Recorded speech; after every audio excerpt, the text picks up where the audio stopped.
Consumer fed MD സ്ഥാനത്ത് നിന്ന് ടോമിൻ തച്ചങ്കരിയെ മാറ്റി. കൺസ്യൂമർ ഫെഡിലെ അഴിമതിക്കെതിരെ കടുത്ത നിലപാട് സ്വീകരിച്ചതിനെ തുടർന്നാണ് മന്ത്രിസഭായോഗം തച്ചങ്കരിയെ മാറ്റാൻ തീരുമാനിച്ചത്.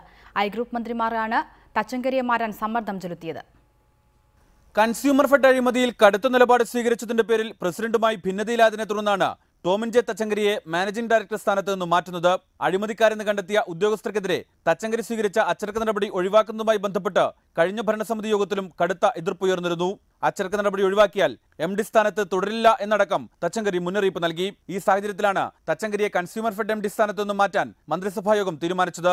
റബ്ബർ മാർക്കറ്റിംഗ് ഫെഡറേഷൻ മാനേജിംഗ് ഡയറക്ടറായ എസ് രത്നകുമാറിന് കൺസ്യൂമർ ഫെഡ് എംഡിയുടെ അധിക ചുമതല നൽകി. മാർക്കറ്റ് ഫെഡ് എംഡിയായ തച്ചങ്കരിക്ക് KBPSന്റെ അധിക ചുമതല കൂടി നൽകിയിട്ടുണ്ട്. അഴിമതിയിൽ മുങ്ങി തകർന്നു കിടന്ന കൺസ്യൂമർ ഫെഡിനെ തകർച്ചയിൽ നിന്നും കരകയറ്റിയ എംഡിയാണ് ടോമിൻ തച്ചങ്കരി. അഴിമതി നടത്തിയ ഉദ്യോഗസ്ഥരെ കണ്ടെത്തി തച്ചങ്കരി അവരെ സസ്പെൻഡ് ചെയ്യുകയും ചെയ്തു. ഇതിനിടയിൽ തച്ചങ്കരിയുടെ മേൽനോട്ടത്തിൽ നടന്ന ആഭ്യന്തര പരിശോധനയിൽ പ്രസിഡന്റിനെതിരെ ഉൾപ്പെടെ തെളിവുകൾ കണ്ടെത്തിയിരുന്നു. ഈ ആഭ്യന്തര പരിശോധനാ റിപ്പോർട്ട് പുറത്തുവരാനിരിക്കെയാണ് തച്ചങ്കരിയെ തിടുക്കത്തിൽ എംഡി സ്ഥാനത്ത് നിന്നും മാറ്റുന്നത്. റിപ്പോർട്ടർ, തിരുവനന്തപുരം.